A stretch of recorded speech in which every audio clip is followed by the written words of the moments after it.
नमस्कार दोस्तों, मैं वनीता जैन अपने स्टोरी चैनल पे आप सभी का स्वागत करती हूँ।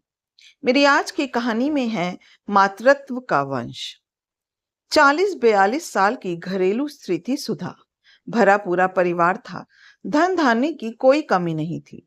सुधा भी खुश ही थी अपने घर संसार में, लेकिन कभी कभी अचानक बेचैन हो उठती। इसका कारण वह खुद भी नहीं जानती थी। पति उससे हमेशा पूछते कि उसे क्या परेशानी है, पर वह इस बात का कोई उत्तर ना दे पाती। तीनों ही बच्चे बड़े हो गए थे।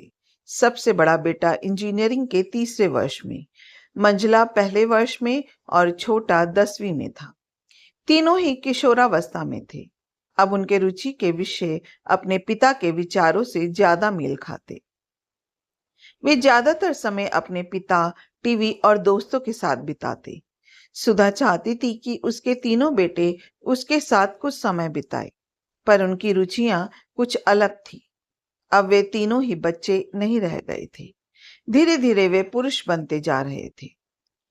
एक सुबह सुधा ने अपने पति से कहा, मेरी खुशी के लिए आप कुछ करेंगे? पति ने कहा, हाँ हाँ, क्यों नहीं, तुम कहो तो सही। सुधा सहमते हुए बोली, मैं एक बेटी गोद लेना चाहती हूँ। पति को आश्चर्य हुआ, पर सुधा ने कहा, सवाल जवाब मत करिएगा प्लीज। तीनों बच्चों के सामने भी यह प्रस्ताव रखा गया। किसी ने कोई आपत्ति तो नहीं की, पर सबके मन में सवाल था, क्यों? जल्द ही सुधा ने 1.5 महीने की एक प्यारी सी बच्ची को अनाथाश्रम से गोद ले ली। 3 बार मातृत्व का स्वाद चखने के बाद भी आज उसमें वात्सल्य की कोई कमी नहीं थी। बच्ची के आने की खुशी में सुधा और उसके पति ने एक समारोह का आयोजन किया। सब मेहमानों को संबोधित कर हुए सुधा बोली, मैं आज अपने परिवार और पूरे समाज के क्यों का जवाब देना चाहती हूँ। मेरे ख्याल से हर घर में एक बेटी का होना बहुत जरूरी है।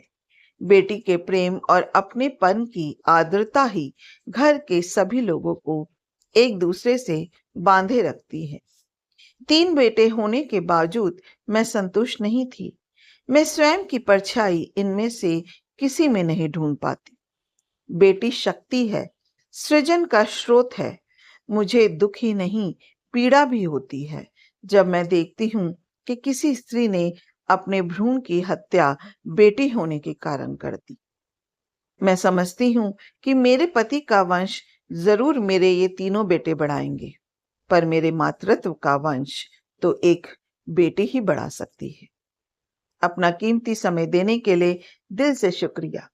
अगर आपको ये कहानी अच्छी लगी है तो एक लाइक कीजिएगा, शेयर कीजिएगा और मेरे चैनल को सब्सक्राइब करना मत भूलिएगा। फिर मिलते हैं एक नई कहानी के साथ। जय हिंद।